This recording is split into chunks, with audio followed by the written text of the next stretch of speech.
శ్రీ మహాగణాధిపతయే నమః. సూత మహర్షి మునీంద్రులతో ఇలా చెప్పెను. మునీంద్రులారా, మీకు సదాశివుని కథ తెలుసుకొనుటకు మీకు చాలా కోరికగా ఉందని నాకు అర్థమైంది. మీరు ధన్యులు. బ్రాహ్మణులారా, భగవంతుడగు శంకరుని గుణనాథంను సాత్విక, రాజస, తామసములను 3 గుణములు కలిగిన మానవులకు ఎప్పుడూ ఆనందం కలిగి ఉండును. పశుహింస చేయు కఠిన కసాయివాడు తప్ప ఇంకెవరును ఆ ప్రభువును గుణనాదము వినుట వలన విసుగు చెందరు. మనస్సులో ఏ కోరిక లేని మహానుభావులు భగవంతుడు శివుని గుణములను నిరంతరము గానము చేయుదురు. ఆ గుణ సముదాయమే సంసార రూపముగు రోగమునకు దివ్య ఔషధము. మనస్సును చెవులకు ఇంపైనది, సకల మనోరథములను తీర్చునదగును. బ్రాహ్మణులారా, మీ ప్రశ్నల కనుగుణంగా నా బుద్ధికి తోచిన శివలీలను వర్ణించుటకు ప్రయత్నించెదను అని చెప్పెను సూత మహర్షి. వినండి. దేవర్షి నారదుడు శివరూపుడగు భగవంతుడైన విష్ణువు చేత ప్రేరితుడై ఈ విషయమునే తన తండ్రిని అడిగెను. తన కుమారుడు నారదుని ప్రశ్నకు విని బ్రహ్మ మిగుల సంతసించెను. అప్పుడు బ్రహ్మదేవుడు ముని శిరోమణియగు నారదునకు సంతోషం కలిగించుచు ప్రేమతో భగవంతుడగు శివుని యశస్సును గానము చేయదొడగెను. ఒకప్పటి విషయము. ముని శిరోమణి విప్రోత్తముడగు బ్రాహ్మణ పుత్రుడు నారదుడు వినీత చిత్తుడై తపస్సునందు మనసు లగ్నము చేసెను. హిమాలయ పర్వతం నందు ఒక గుహ కలదు. అది మిగిల సుశోభితమై ఉండును. దానికి దగ్గరలో సురనది గంగ వేగముగా నిరంతరము ప్రవహించుచుండెను. అనేక విధములైన అలంకారములతో ఒక ఆశ్రమము వికసించుచుండెను. నారదుని దివ్య దృష్టికి ఇక్కడ తపస్సు చేసుకున్నటకు అనువైన స్థలంగా భావించి తపస్సులో కూర్చున్నాడు. నారదుని తపస్సును గురించి తెలిసిన దేవేంద్రుడు భయంతో వణికిపోయెను. తన రాజ్యంను కోరుచున్నాడేమో అనుకొని నారదుని తపస్సును విఘ్నం కలిగించడానికి ప్రయత్నించను. అప్పుడు దేవేంద్రుడు తన మనసులో కామధేనువుని స్మరించిన వెంటనే మన్మధుడు అచ్చటకు వచ్చెను. మహేంద్రుడు నారదుని తపస్సుకు ఆటంకం కలిగించమని అతనిని ఆజ్ఞాపించెను. ఆ ఆజ్ఞను పాలించి కామదేవుడు వసంతుణ్ణి వెంటబెట్టుకొని ఆ స్థలమునకు వెళ్ళెను. తన కళలన్నీ ప్రయోగించిరి. వసంతుడు కూడా మదోన్మత్తుడై తన ప్రభావమును అనేక విధములుగా ప్రదర్శించును. నారదుని తపస్సుకు విఘ్నం కలిగించలేకపోయిరి. తరువాత నారద మహర్షి తన గర్వంతో తానే మహాత్ముడని అనుకున్నాడు. కానీ నారదునికి తెలియని విషయం ఏమంటే అది కూడా శివలీలే అని. శివుడు మహోన్నతమైన తపమునర్చిన స్థలం అది. మున్ల తపస్సును నశింపజేయు కామదేవుని ఆ ప్రభు వెంటనే భస్మమునరించెను. అప్పుడు రతీదేవి కామదేవుని పునర్జీవితుని చేయమని దేవతలను ప్రార్థించెను. అప్పుడు సకల లోక కళ్యాణప్రదుడగు శంకరుని దేవతలు యాచించిరి. వారి ప్రార్థనకు విని శంకరుడిట్లు పలికెను. దేవతలారా, కొంత సమయం గడిచిన తరువాత కామదేవుడు పునర్జీవితుడు అగుతాడు. కానీ ఇచ్చట అతని ఉపాయములేవి ఫలించవు.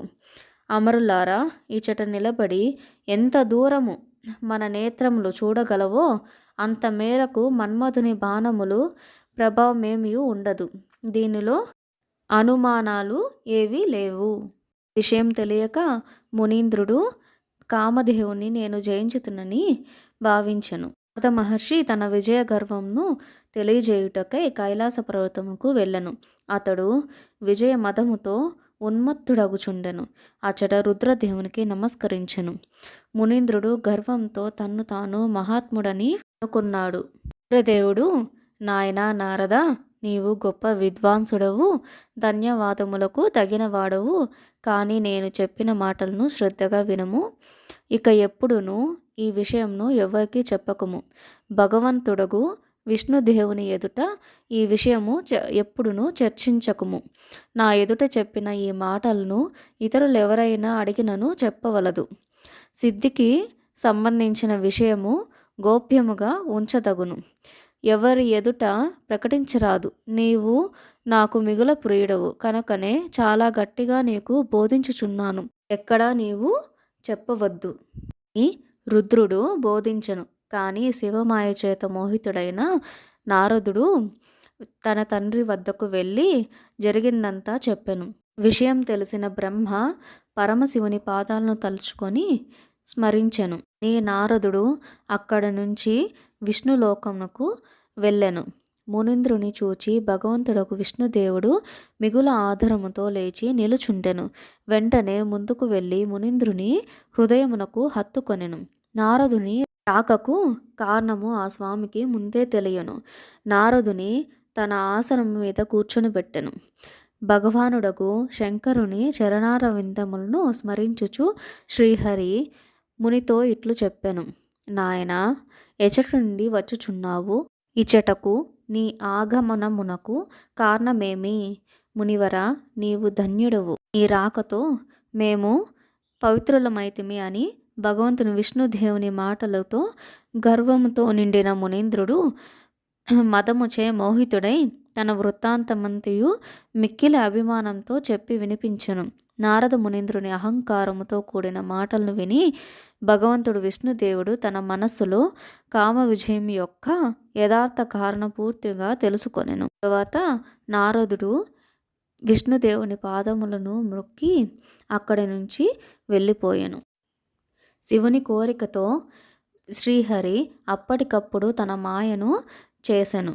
ఆ స్వామి ముని వచ్చడి మార్గమున 100 యోజముల విస్తారము గల ఒక విశాల నగరమును నిర్మించెను.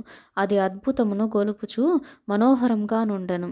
భగవంతుడు దానిని తన వైకుంఠ లోకము కంటే రమణీయంగా సృజించెను. రకరకములైన వస్తువులు తన నగర శోభను చాలా అందముగా కనిపించెను. అక్కడి రాజు తన కుమార్తెకు స్వయంవరమును ఏర్పాటు చేసెను. ఆ ఏర్పాట్లలో రాజు ఉండెను. అక్కడకు ఎక్కడెక్కడ నుంచో రాజకుమారులందరూ వచ్చుచుండిరి. ఆ సుందరమైన రాజనగరమును చూచి నారదుడు మోహితుడయ్యను. ఆయన మహారాజయ్యకు శీలనిధి భవన ద్వారము వద్దకు వెళ్ళెను. మునిశ్రేష్ఠుడకు నారదుని రాకను గమనించి శీలనిధి సింహాసనము నుండి లేచి తన కుమార్తెను పిలిచి నారద మహర్షి చరణములకు ప్రణామం చేయమని చెప్పాను. ఆ కన్యను చూచి నారదుడు చకితుడయ్యను. రాజా, ఈమె ఎవరు అని పలికెను. మహారాజు నారదునికి, ఈమె నా కుమార్తె, పేరు శ్రీమతి. ఈమెకు వివాహమునరించు సమయము ఆసన్నమైనది. ఈమె సుందరమైన వరుని వరించుటకు స్వయంవర స్థలమునకు వెళ్ళవలసి ఉన్నది. ఈమె యందు సకల శుభలక్షణములు గోచరించుచున్నవి మహర్షి. ఈమె అదృష్టమును తెలుపుము. రాజు ఈ విధంగా అడగగా కామ విహ్వలుడైన నారద మునీంద్రుడు ఆ కన్యను పొందవలనన్న కోరికను మనసులో ఉంచుకొని మహారాజుతో ఇట్లు పలికెను. రాజేంద్ర, ఈ కుమార్తె అదృష్టవంతురాలు.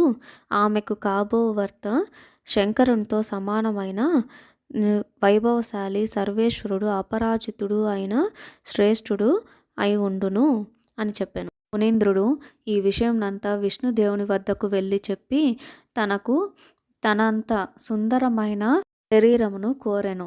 నారద మునికి నీ అభీష్టము నెరవేరుతుందని చెప్పాను. శరీరమంతా విష్ణుదేవుడి రూపంగాను ముఖం మతుకుము వానరు రూపంగాను ఇచ్చెను. ఇదేమీ తెలియక నారదుడు స్వయంవరం జరుగు స్థలానికి వెళ్ళెను.